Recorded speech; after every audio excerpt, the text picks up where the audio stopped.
Muy buenas tardes, bienvenidos a la UNAM Responde. Qué gusto que inicien con nosotros un nuevo mes y este 1 de octubre se celebra además el cambio de poder ejecutivo en nuestro país y por lo tanto se ha decretado que es una fecha feriada y así sucederá cada 6 años que ocurra este cambio de poder ejecutivo en nuestro país. Y aquí desde nuestra universidad les hemos preparado un programa muy variado en donde hablaremos sobre polinizadores, gastronomía y además de danza flamenca y comenzaremos con una visita al MUAC para descubrir el trabajo de una creadora que juega con las formas y también con los colores. Quédense con nosotros durante los próximos minutos.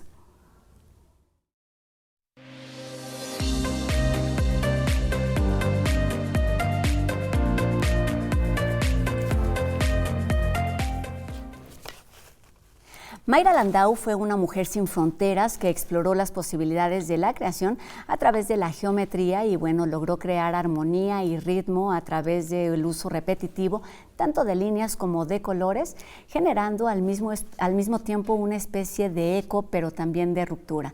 Y para platicar sobre esta muestra Geometría Sensible, que es un recorrido por más de 5 décadas de trabajo de la creadora rumana, que incluye pintura, dibujo y libros de artista, saludamos esta tarde a Pilar García, quien es curadora de la colección artística del MUAC y también de esta exposición en particular. ¿Cómo estás, Pilar? Muchas gracias. Gracias por la invitación. Bienvenida a la UNAM Responde. Hacía mucho que no platicábamos de las muestras, los trabajos que se hacen de forma cotidiana en el MUAC con respecto al descubrimiento de ciertas artistas. Y me gustaría que comenzáramos por ahí. ¿Quién es Mayra Landau y cuáles son los méritos, los valores que la hacen estar en un museo como este? Bueno, ciertamente esta es una muestra de tipo histórico. Mayra Landau fue una artista que vivió en México por más de casi 30 años y que en su momento fue muy importante. En su momento fue muy reconocida por críticos como Juan Hacha, como Paul Besheim, Rita Eder, Rita Rodríguez Prampolini, etcétera, ¿no? Pero que sin embargo no pasó dentro del canon historiográfico de la escena mexicana.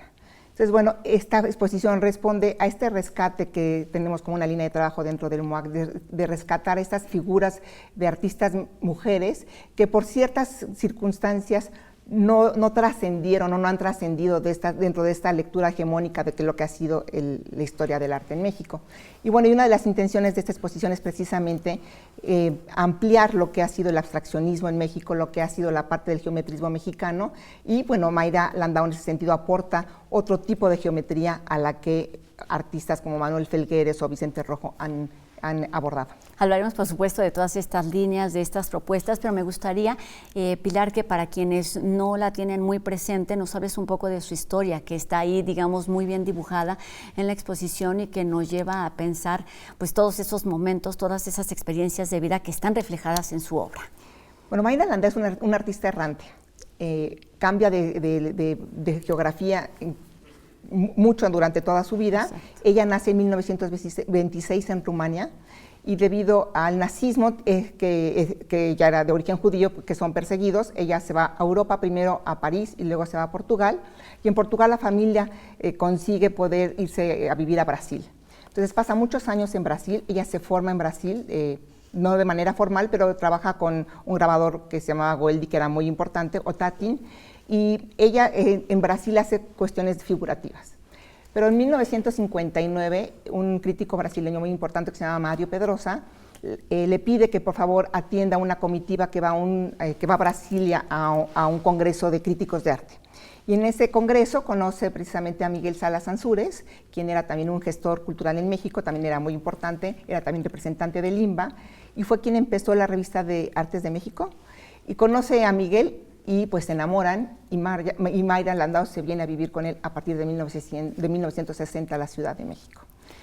Y ella pasa de 1960 a 1994 en México, un periodo va a trabajar a la Universidad Veracruzana del 74 al 94 precisamente, y en el 94 decide cambiar de lugar y se va a Roma. Va a Roma porque su hija vivía en un principio ahí, y se queda en Roma por más de 12 años y después ella se muda hacia 1912 a Jerusalén, pasa 4 años en Jerusalén, no está contenta en Jerusalén, y en el 2016 decide irse a a Países Bajos, donde su hija vivía y donde ella muere finalmente. ¿Qué lugar ocupa México dentro de este todo andar personal, pero que la lleva a enriquecer, digamos, todas estas propuestas y todas estas inquietudes creativas? Yo creo que México es el lugar donde ella realmente realiza toda su exploración hacia la abstracción geométrica, en donde su obra más importante y más que caracteriza más su estilo, porque en esta época sí estamos hablando de estilos, la realiza en México. Ella, te digo, como ella llega en 1960, al principio se da cuenta que no puede seguir con la figuración que estaba haciendo en Brasil, donde ella pintaba paisajes y pintaba tipos brasileños, y ella empieza a explorar con el grabado. Y una de sus primeras aportaciones es precisamente que expone en la Galería Juan Martín y expone grabados, pero lo que expone son las placas, es la intervención de las placas y no tanto el papel que se imprime a partir de esas placas. Habla un poco del proceso creativo. No, entonces como parte de ese proceso creativo, ella lo toma como una obra terminada. Entonces las placas las trabaja, las pule, les pone diferentes ácidos para que tome diferentes colores y pues convierte estas placas casi en esculturas. Ella es muy exitosa con este tipo de producción, pero sin embargo la deja porque los ácidos son muy dañinos para sus manos, y entonces decide dejar toda esta etapa. Y después ella empieza a explorar sobre la línea y sobre la línea concéntrica, formando figuras geométricas. A partir de 1965, ella tiene un evento en donde ella se tiene que ir al mar a pensar hacia dónde va a ir su creatividad, y en el mar ella descubre que el color de la arena, el color beige de la arena y la línea va a ser lo que ella va a seguir continuando pintando. Entonces, bueno, algo que caracteriza su obra precisamente es es usar el pastel directo sobre el lino crudo, el revés del lino crudo, sin la tela, sin preparar y tampoco sin bocetar. Entonces ella lo hace directamente sobre el lino.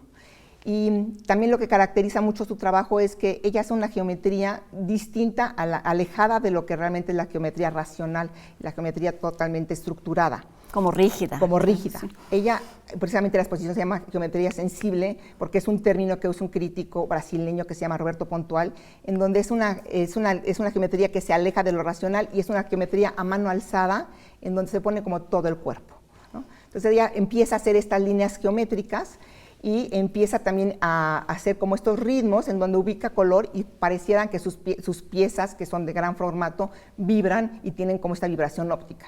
Claro, y tienen una especie de movimiento desde el punto de vista, sí, dependiendo de donde la veas. Y esto, fíjate que es muy interesante también porque esto la une mucho al arte brasileño. Aunque Mayra está en México, ella sigue exponiendo en Brasil. Entonces sus ojos están mucho hacia Brasil y hacia Latinoamérica. Entonces, me parece que también eso es importante resaltar dentro de la exposición, porque no es una artista que nada más enriquece el contexto mexicano, sino que también vemos unas ligas hacia el arte latinoamericano, hacia el arte de Brasil.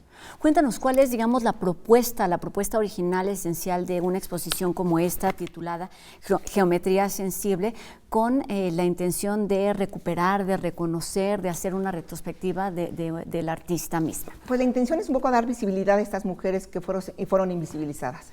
Por ejemplo, te voy a poner un ejemplo. O sea, Mayra Landau en su época, que fue muy reconocida, se reconocía como una artista como muy sui generis, que era como muy única y que parecía que no dialogaba con nada, ¿no? Okay. Ni con el arte mexicano, ni con los artistas mexicanos que estaban haciendo abstracción, porque el tipo de abstracción que estaba haciendo Manuel Felgueres o Kazuya Sakai o Vicente Rojo era muy diferente a lo que estaba haciendo, entonces no encajaba en esta tipología de geometrismo. Y parecía que entonces no estaba dialogando con ningún artista mexicano, pero tampoco ha sido insertada en este contexto latinoamericano, precisamente con el arte brasileño, que tiene que ver con el arte concreto brasileño, que tiene que ver precisamente con estas vibraciones ópticas y con esta preocupación. Entonces, me parece que esta exposición logra ubicarla en dos escenas en donde se enriquecen y donde también está dialogando su obra, no de manera individual, sino dentro de un contexto. Perdón que te interrumpa, pero estaba pensando en esto justo, hablábamos hace unos días del papel de la historia, que tiene que ver con la importancia de dejar reposar un poco y de ver desde otro lugar lo que ocurre, y comenzaste diciendo que era una muestra historiográfica que tiene que ver con esto. ¿Cómo se ubica hoy Mayra Landau en el recorrido, en la historia del arte? ¿Cuáles son sus aportaciones? Entendiendo que justo no encajaba, digamos, en corrientes como muy específicas, pero que a fin de cuentas sí tenía algunas coincidencias. Pues bueno, me parece un poco que lo que intenta esta muestra, precisamente el objetivo de esta muestra, es insertar a Mayra Landau en estos dos contextos y enriquecer estos dos contextos. Cuando en México se hace un libro sobre geometrismo mexicano que lo hace Jorge Alberto Manrique, a los artistas que ponen como geométricos son 6 hombres y una mujer. Y nunca se incluye a Mayra dentro de este mundo de la geometría mexicana.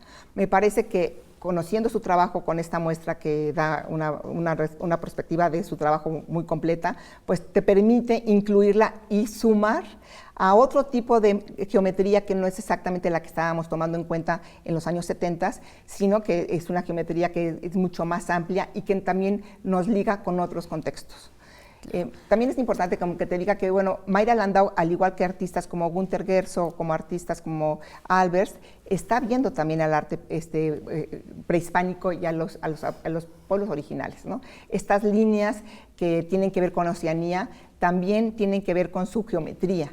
Entonces, como me parece que es un artista que otra vez vuelve a tener características de lo que era el arte moderno y se empiezan a enganchar también con estos otros artistas extranjeros que vienen a México y que ven en el arte prehispánico una herramienta como para llegar hacia la abstracción. O incluso como una fuente de inspiración. Y otra de las líneas o de los ejes que están como muy presentes a lo largo de la exposición es que, bueno, evidentemente es una artista plástica, es una artista visual, pero tiene muchos coqueteos con la escritura, con la poesía, con el trazo. Cuéntanos de esta otra faceta o de esta línea.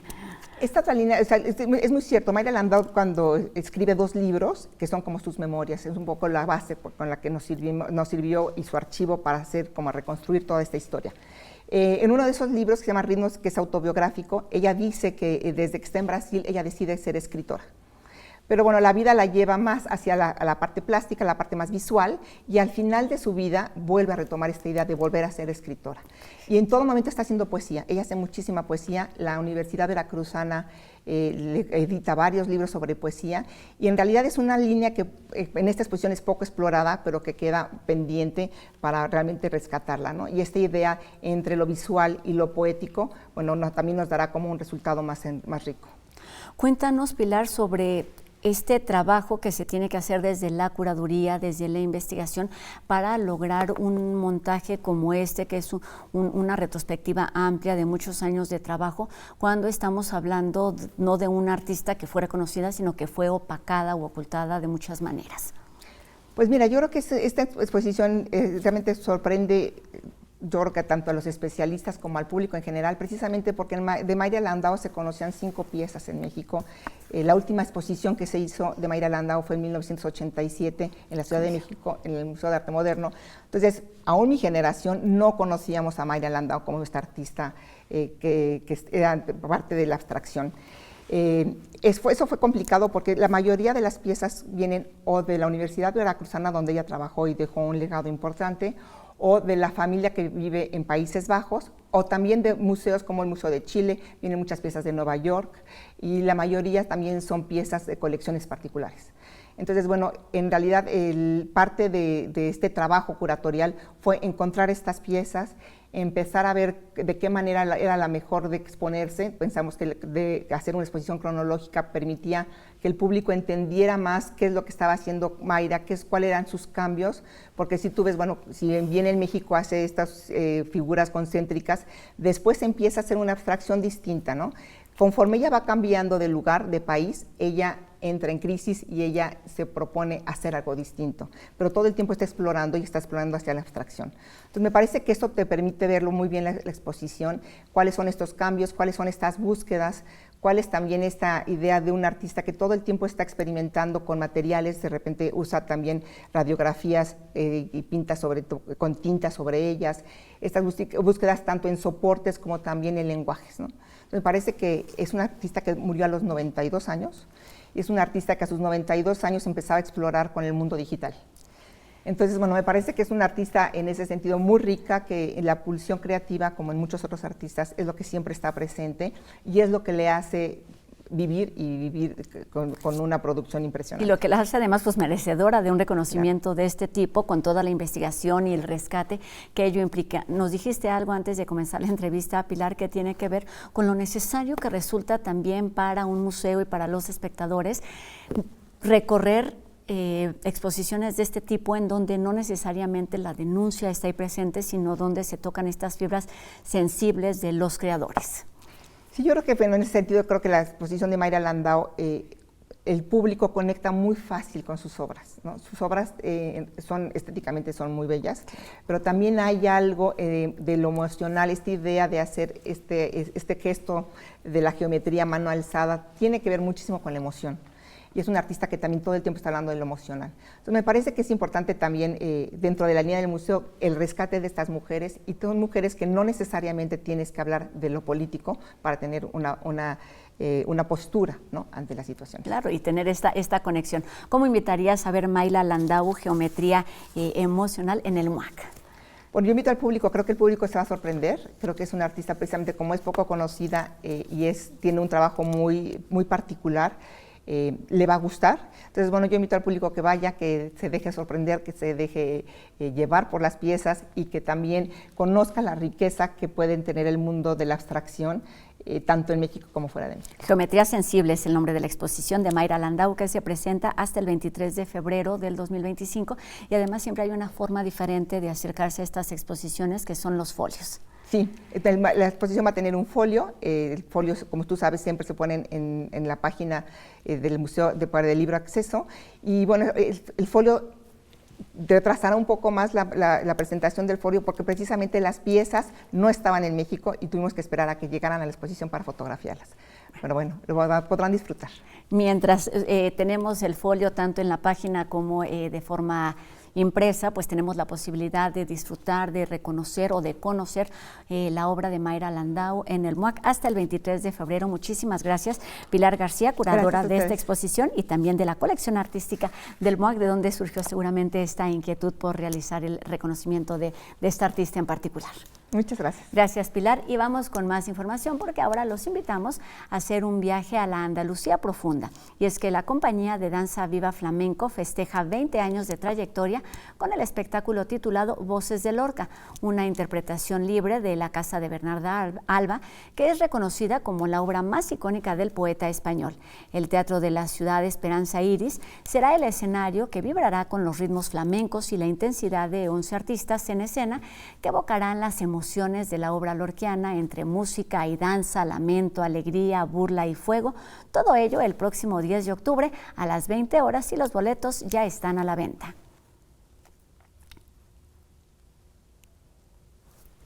El uso de flores como ingrediente de platillos se han consolidado tanto en la cocina tradicional como en restaurantes sofisticados. Enseguida, Joel de Alba nos da algunas recetas para preparar precisamente platillos con estos ingredientes.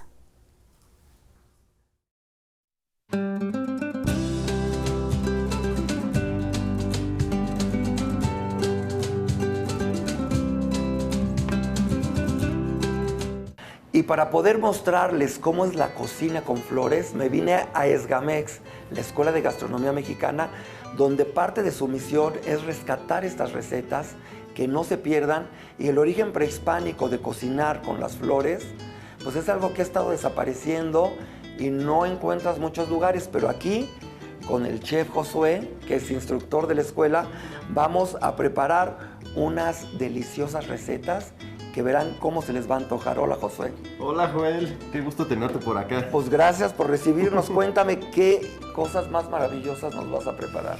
Pues hoy tenemos dos recetas extraordinarias. Vamos a preparar, en primer lugar, unos chiles rellenos, unos chiles jalapeños o cuaresmeños. ¿Sí? Los vamos a rellenar de una flor que se llama gasparito o colorín. Sí, pues vamos a utilizar hoy la flor de Jamaica. Pues hoy vamos a hacer unos tacos de flor de Jamaica. Vamos a hacer como una especie de tinga. Pues vamos a empezar con el relleno de los chiles. Okay. ¿Qué te parece? Yo te ayudo. Por acá ya tengo una cazuela. Vamos a agregar de este lado nuestra cebolla, que está cortada, pues tenemos unos cortes medianos. Y si me ayudas de este lado, igual agregar la cebollita picada. Yo agrego la cebolla acá, a que se medio desmaye. Ahí te voy a agregar el ajo, está finamente picado. Voy a agregar el jitomate.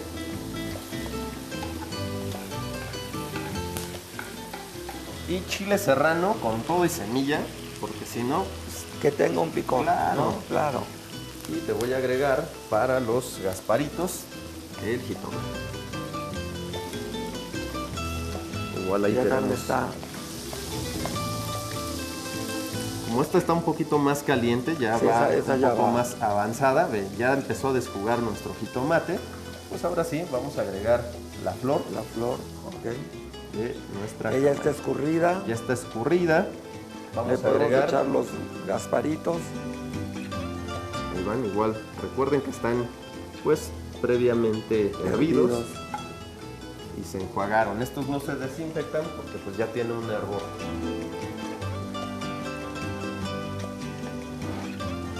Nuestra tinga Ya se al secó. parecer, ya está. Lo voy a apagar porque Pero recuerden todavía que el tiene- barro sigue caliente. Sigue caliente y se sigue evaporando. Sí, así que le vamos a apagar. Apágale.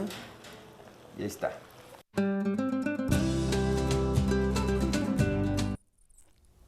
Y seguimos hablando de gastronomía. En la siguiente historia de UNAM Global TV nos comparten información importante con respecto a los polinizadores y los servicios que realizan diferentes especies, tanto animales como vegetales, para que podamos disfrutar de una alimentación variada, rica y además nutritiva.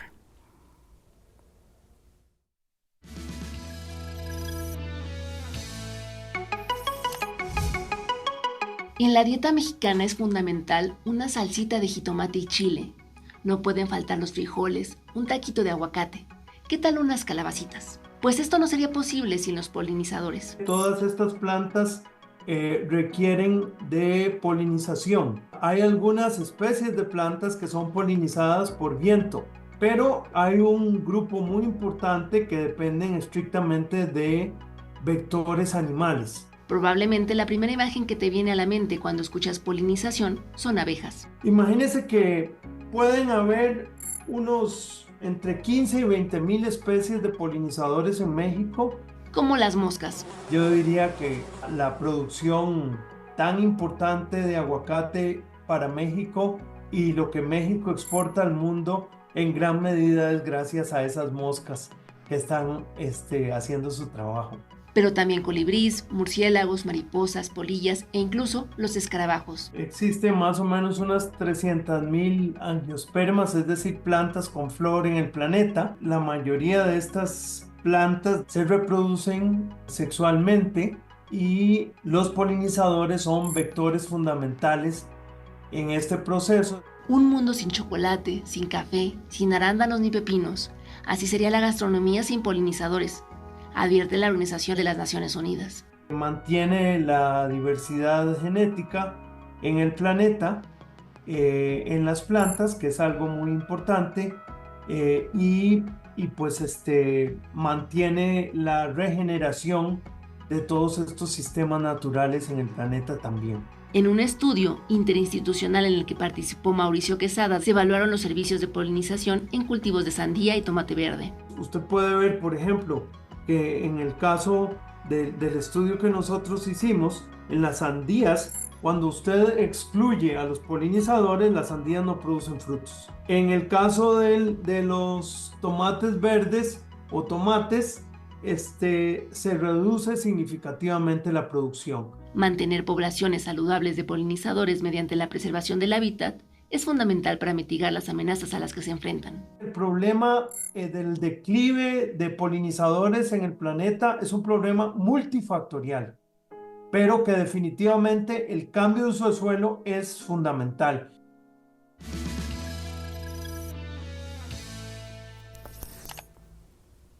Con esto terminamos nuestro programa de hoy. Agradecemos como cada tarde a Ricardo Iturbe su participación en la interpretación de lengua de señas mexicana, que nos permite llegar a un público mucho más amplio. Y a todos ustedes les recordamos que podemos seguir la conversación a través de nuestras redes sociales. Están apareciendo en este momento en nuestras pantallas para que nos hagan llegar sus dudas, sus comentarios y hagamos juntos este programa universitario. Recuerden que tenemos una cita mañana a las 2:30 de la tarde, por supuesto aquí en TV UNAM. Adiós.